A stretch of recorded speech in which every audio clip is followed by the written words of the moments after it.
Shri home remedies में आप सभी लोगों का स्वागत है। आज मैं आप लोगों को पूजा करने की सही विधि बताऊंगा।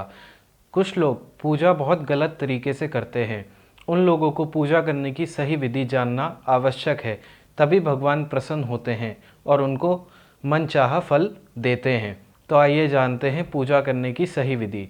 सबसे पहले जब भी आप लोग पूजा करने बैठें तो जो सबसे पहले पूजा होती है वो गणेश भगवान की जाती है।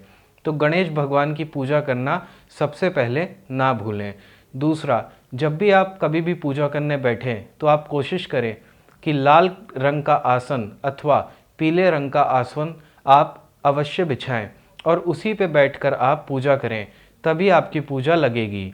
अगला, आप लोगों को यह पता होना चाहिए है कि जब भी आप शिवलिंग की पूजा करें तो शिवलिंग की परिक्रमा कभी भी नहीं करनी चाहिए है, क्योंकि शिव का ना तो कोई अंत है और ना ही कोई शुरुआत है।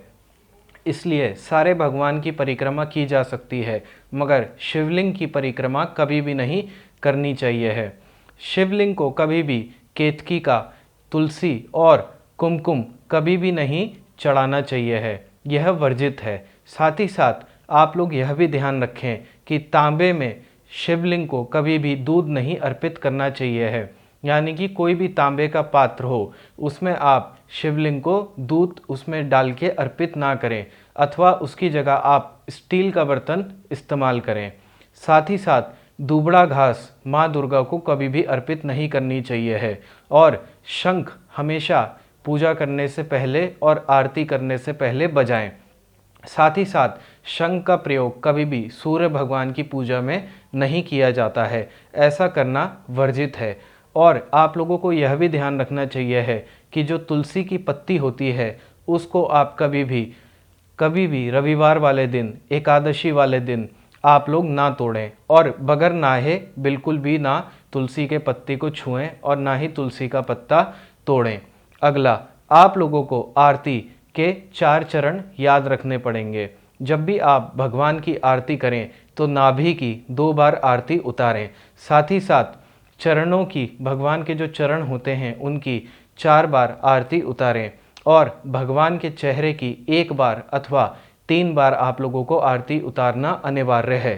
साथ ही साथ गंगा जल को कभी भी प्लास्टिक की बोतल में नहीं रखना चाहिए है, अथवा गंगा जल को आप स्टील के पात्र में रखें। साथ ही साथ कभी भी पूजा राहु काल के समय नहीं करनी चाहिए है, ऐसा करना वर्जित है। और जब भी आप अपने घर में मंदिर स्थापित करें तो कोशिश करें कि मंदिर की जो दिशा हो वह ईशान कोण में हो, और साथ ही साथ ईशान कोण में आप मंदिर स्थापित करके भगवान गणेश की मूर्ति को भी घर में स्थापित करें और गणेश भगवान की पूजा सबसे पहले करें। तो यह पूजा के कुछ नियम हैं जो आप लोगों को लागू करने पड़ेंगे जब भी आप पूजा पाठ करने के लिए बैठें।